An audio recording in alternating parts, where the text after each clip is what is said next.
Hey, everybody, what's going on? Jeff Rieger, another episode of the Daily Ticket. This one for a Thursday. It's the 15th of February. It's 2024, and this podcast is long overdue. I'm going to skip the small talk because I don't care. I'm actually a little frustrated. Why is nobody talking about the absolutely pathetic state of basketball in our state? Michigan basketball is a train wreck. It's horrifying. It's a disaster. It's putrid. And that's before you even get to talk about the Pistons that are just as bad, if not worse. Do you know it's February 15th? Do you know that both the Pistons and Michigan have combined for 16 wins? They each have 8. Now, to be fair, I'm recording this podcast at 1:23 on Valentine's Day. So if the Pistons win tonight in Phoenix, then it will be 17 wins. They've played 78 games, the two teams combined. They've won 16 games. They're both dead last in their respected leagues. Michigan sucks in the Big Ten. They got 3 wins. They're dead last. And the Pistons have 8 wins. 8 wins, and it's February 15th. Now watch, they're going to get to 9 just because I keep saying 8. It's such a disaster. I don't know how it happened. Actually, yes, I do. Because the men running the show are incompetent. It's that easy. And their bosses have showed them a vote of confidence. It's horrifying. Because it's one thing to be bad and expect changes to be made and hope that the future is going to be better. It's a whole other thing to realize that you, if you're a fan of one of these teams or both, you are screwed. Who do you want to start with? You want to start with Michigan? You want to start with the Pistons? Let's start with Michigan, shall we? Because Juwan Howard and Michigan basketball are a joke. I'm trying to be nice, but they are a joke. Their last 2 games, they've lost by a combined 1,000 points. I'm not even kidding. It's not even hyperbole. They went on the road to Nebraska. At one point, they're down 30 or 40. They just went on the road on Tuesday night, lost to Illinois by 29 points. The program just continues to get worse and worse and worse. The further we get away from Beeline and Beeline's guys, the program is truly an embarrassment. Look at the Juwan Howard era. Yes, he won the Big Ten. Sweet. In the COVID year.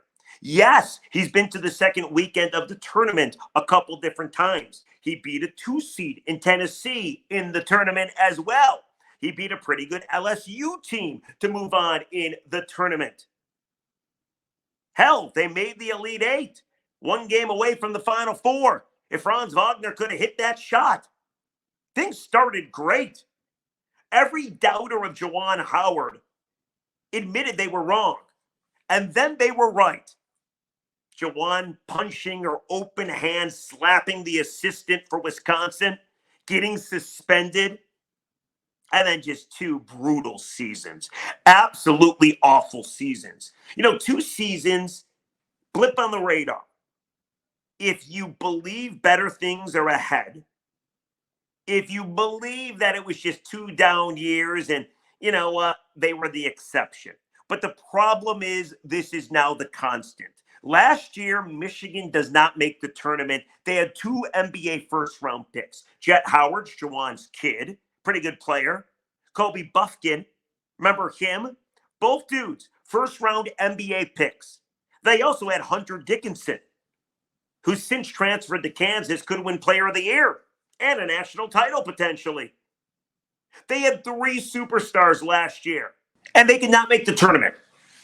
And then this year, you get one of the weirder suspensions in the history of college basketball. Doug McDaniels, their point guard, he announces on Twitter that he's suspended, but only for road games. So on the road, they have no point guard. But at home, he's able to play. We're led to believe it's academics, right? So on Tuesday, which, by the way, was a bloody day for Detroit sports, the Wings got their ass kicked by Edmonton, the Pistons got their ass kicked by the Lakers, and Michigan lost by 29 to Illinois. Juwan Howard was at the podium, and he was asked about Terrence Shannon Jr., who plays for the Illini and scored 31 points against Michigan. It was a bad look for Juwan because Juwan's up there kind of joking around after his team just got their asses kicked by damn near 30 points. Take a listen to this back and forth. This is Juwan being asked about Terrence Shannon Jr., a guy that Juwan thought was going to go to Michigan. Take a listen. I know you're familiar with Terrence Shannon. What stood out? Very familiar with Terrence Shannon. You're welcome. Would you elaborate on that? What stood out about him today? You're welcome. Yeah. Terrence Shannon is a guy who I recruited, who committed to the University of Michigan, as you all are very aware of. And you're welcome. He's played extremely well since he's been here. And I'm so proud of him. He's started out the season playing great basketball. And then when he took that break, he came back. It's like he hasn't lost a step, and that's so hard to do. Sitting out for the time that he did, and to hit the ground running like he had missed. And I commend their staff for, being able to support him throughout this process. But it's not easy for a young man what he's been through. I'm sure what the young lady has been through. It's not easy on both sides. But I wish Terrence can stay healthy and finish up this year. So I think he has a lot of basketball ahead of him. So Terrence Shannon Jr. is accused of rape, and he got his trial or court date pushed back to May, so he can still play with the Illini basketball team. But I don't know if that was Juwan saying, listen, our standards at Michigan are way too high. We can't get the kids we want in. Apparently, the credits from Texas Tech, where Terrence Shannon was before, would not all transfer, so he wasn't able to go to Michigan. Let's not forget Caleb Love was another kid that Juwan wanted to come to Michigan, played it in the national title game, committed to Michigan, and apparently something happened, I think, academically, and he couldn't get in either. So maybe Juwan isn't joking around about Terrence Shannon saying, you're welcome. Maybe he's saying the standards at Michigan are unfair or too high. Maybe he's sending a message, this is why we can't win. Well, too bad. It's your job to get kids on this team that can play basketball. The guy that was there before you didn't have a problem, John Beilein. What's your issue, Juwan? Things are so bad at Michigan hoops. So bad, but then they get worse. Because I actually just got this sent to me from Rico Beard from the afternoon show. It says, Warde Manuel stakes support for Juwan Howard amid difficult season. Let me read you some of Ward's quotes. Now, Warde is a disaster in himself, is he not? How many things at Michigan in the athletic department happened that you're like, what the hell is going on here? But Warde apparently is sticking up for Juwan. He said, quote, Juwan and I have talked, yes, and we'll continue to have those conversations as the season goes through, and I continue to support him in an effort to turn this around and win like he expects to. There's no lack of effort from our student athletes or coaches. It's a lack of execution at times, and we have to be better. He knows that. They know that, and expectations are high. But I will continue to have conversations with him, and will continue to support him in our program and continue to be there for him. Does that sound like a guy that's going to get fired? I would say the answer is no. Now, the article does go on to say that Manuel would not commit to Howard being back for another season when asked, but also did not commit to a change being imminent. Of course, such information is rarely revealed in a press conference mid-season, it says. Here's the quote. It would be fair to say I have not really thought about any changes in our men's basketball program at this time. How?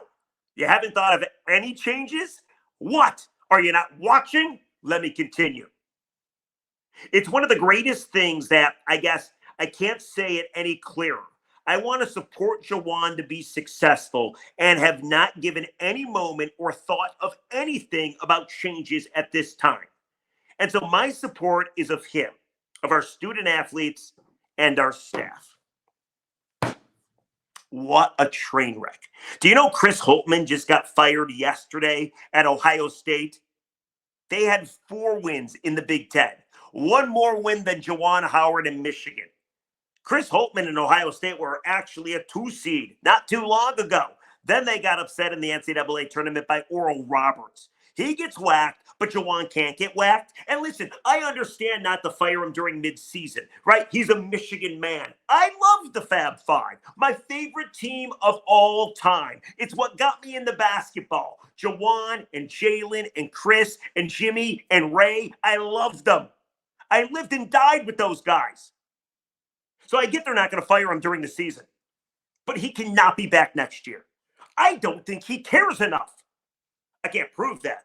It's what I think, though. And if you wondered why I'm so fired up, I'm sorry. I care. I care.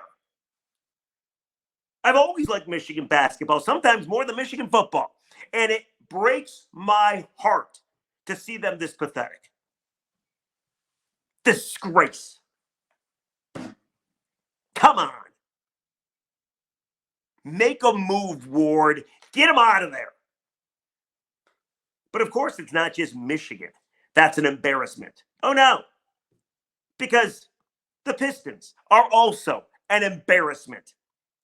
Just like Michigan, they have 8 wins. Now, that could change, obviously, if they beat the Suns when I'm recording this podcast. So maybe they get the 9 wins. I don't know. But they are a colossal joke. And Troy Weaver finally spoke to the media. All season long, during a 28-game losing skid, nobody's talking to the media. Everybody's hiding out. Finally, Troy makes some moves at the deadline, and he has to talk. And I don't know about you, but I thought the press conference should have been about Troy stating why he deserves to keep his gig. But it wasn't. It was a bunch of people asking him about his new acquisitions. Troy flat out said he was wrong. I mean, he literally admitted he could have got more for Bojan Bogdanovic last year at the deadline or even in the offseason. But he decided not to. He screwed up with Killian Hayes. Had to release him. Troy took him in the lottery, his first draft, 7th overall, right in front of Tyrese Halliburton, who's an all-star. When asked why Hayes didn't work out, Troy said couldn't shoot. Well, didn't you know that before you drafted him? Think about his first draft. He had 3 first-round picks. One of them was Hayes, gone. One of them was Sadiq Bey, traded, lost the trade. And then one of them was Beef Stew, who you did extend. Cade Cunningham fell into your lap. We're not quite sure if he's actually the guy for this team. Jaden Ivey fell into your lap. And Jalen Duren was a good pick that Troy maneuvered to get. So I give him credit for that. But this team is a disaster. They have 8 wins. They're historically bad. So forgive me, when I showed up to the press conference, I was all about trying to find out why Troy thinks he deserves to be here. I asked 3 questions. I want to play these questions for you. I have video even. So what I'm going to do is I'm going to play you back to back to back the 3 questions I asked Troy Weaver. We'll come back and we'll talk about it. Because just like Juwan and Ward, Troy has a guy that believes in him. But first, take a listen. Hey, Troy, can you give your message to Piston fans that might not have a whole lot of confidence in what's going on with this team right now, and why are you the right guy to kind of build this thing back up? Well, absolutely. I'm the right guy. I sat here June of 2020 and said we're going to restore the Pistons. That's what we're going to do. We have a plan in place. We have a young core that's showing that they're growing and they have a chance to be special players, and it's on us to continue to fortify that group. We have things in place, our core is in place, got a coach in place to lead us, but absolutely excited about the future. Like I said, we're almost behind us. but more importantly, we're excited about what's ahead of us.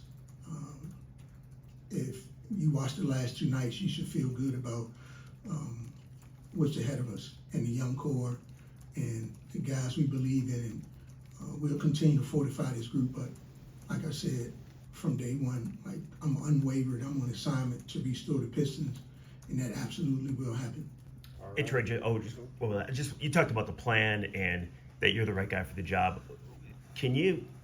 What do you think the timeline is? I know you probably can't answer exactly, but what do you think the timeline is to when this team is back in the postseason, maybe making deep runs in the postseason? As we know, not all on you, but it's been a long time for this organization since they've had some success.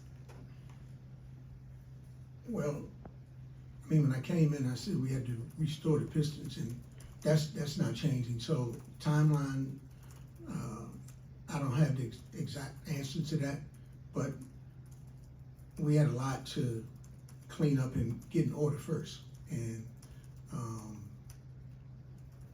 we've done that. We had to draft these young players.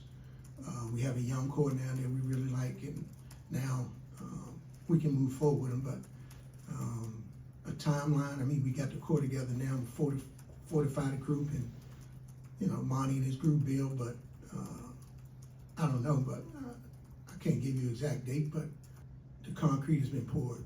We've got it to a place now where we got the young core. We've cleaned up a lot of things. We got great books, so it's there. We got great books and we got a young core, and that's exciting and looking forward to it. But a timeline of when we'll be restored is ongoing, and we're working ourselves off to get us there. So you'll know. You'll be the first to know when we hit it. Does that sound like a guy that thinks he's going to be fired? The answer is, of course, no. What does a guy have to do to get fired around here? During Troy Weaver's tenure, in the 4 years at the helm, the Pistons have been a joke, not even coming close to sniffing the postseason. And this year, they're the worst team in basketball. This is on him. However, just like Juwan, Troy has a defender, and it happens to be the owner of the Detroit Pistons. So the Free Press did a Q&A with Tom Gores, who, of course, went to the Pistons-Clipper game. He also went to the Pistons-Laker game, and he was asked about his confidence in Troy Weaver and the front office as a whole. Here's his quote. "I think we just came together, and the first thing we did is take accountability for the mistakes we made. As an organization, you really can't go forward until you acknowledge what did not work. That was the first thing. And being honest about that provides you the future. If you don't look in your past for a little bit and what was right and what was wrong, it's very hard to go to the future. We did that along the process. I have confidence in Troy. I have confidence. We leaned on each other through this process, but we also didn't avoid the idea of what we were accountable for. It gave us a pathway to go forward," unquote. This guy is clueless. The owner of the Pistons is clueless. He is a great businessman because he's a billionaire, but he's not a great owner of a basketball team. He doesn't give a damn if they win or lose. He doesn't have that passion that you need from an owner of a professional sports team. What a joke. Other owners in the league would be like, this is unacceptable. 4 years on the job. Troy Weaver can't do it. We got to get rid of him. We got to find somebody new. Like, the incompetence fucking kills me. It does. These guys make millions of dollars and they have 8 wins. And all that happens is they're given a vote of confidence to continue to screw up. So there you go. 2 teams, Michigan and the Pistons, both disasters, both embarrassments, and both men that run the team get a vote of confidence from their bosses. If you're a Michigan fan, if you're a Pistons fan, I got bad news for you. You're screwed. Let's get some comments and get the hell out of here. Sorry for the negativity. But at some point, you just snap a little bit, don't you? At some point, you say to yourself, like, what are we doing here? Yesterday's podcast was all about Dan Campbell and did he screw up more than Kyle Shanahan? And as time has gone on since the NFC title game, have you found yourself having a better appreciation for your Lions head coach? Let me read some of the comments. Tom McLean, 8893. This is Tom's second comment read. In DC, I trust 100%. Scooter Park. Take the points, Dan. Admit it, and we can move on. Show wisdom is not lost. Take the momentum back in the third, and being up 3 scores was right there. His players are the reason, by the way, as well as the retooled Lions organization. Yes, a player's coach that can take you as close as possible, but gamble it away. Sounds like he doesn't believe in MCDC. And how about one more comment? This one comes from Jam Cooper. It says, you were calling the Lions' loss in the NFC title game SOL. So you have an insanely low amount of credibility when it comes to defending Dan Campbell, in my opinion. Well, if you watch the podcast, I said I didn't like the moves that Campbell made in the second half. I also said it wasn't all his fault. Duh. But if you get mad about the SOL thing, you probably shouldn't. But I'm not going to tell you how to feel because you're not going to listen to me anyway. But the second half of that game was the same old Lions. It was. Now, they're not same old Lions forever. They're going to be very good next year. I think they're going to make themselves a very nice run next year. But it doesn't change the fact that they choked away a chance to go to the Super Bowl. And if that's not SOL, I don't know what is. I'm an expert in SOL. That's what it was. So if you want to get mad at me for calling it SOL, then get mad. It doesn't change the fact that Dan Campbell is an amazing coach that's done an amazing job. And the further we get away from the NFC title game, the more I appreciate the man. And I can't wait to see what he does in the future. That's all. Angry podcast today. Bad day to come at me. Anyway, that's going to do it for the Daily Ticket. I keep promising you the leaderboard for Commenter of the Month. How many people got their comments read the most? I will give that to you tomorrow on a Friday. I do promise. If I break my promise, bad things will happen to me, okay? In the meantime, ask yourself the question. Pistons, Michigan hoops. Will they ever win again? The answer is probably no. What an embarrassment. I hope you enjoyed my back and forth with Troy Weaver, though. Some people did. Some people thought I was unfair. What are you going to do? Catch you tomorrow on a Friday. See you, everybody.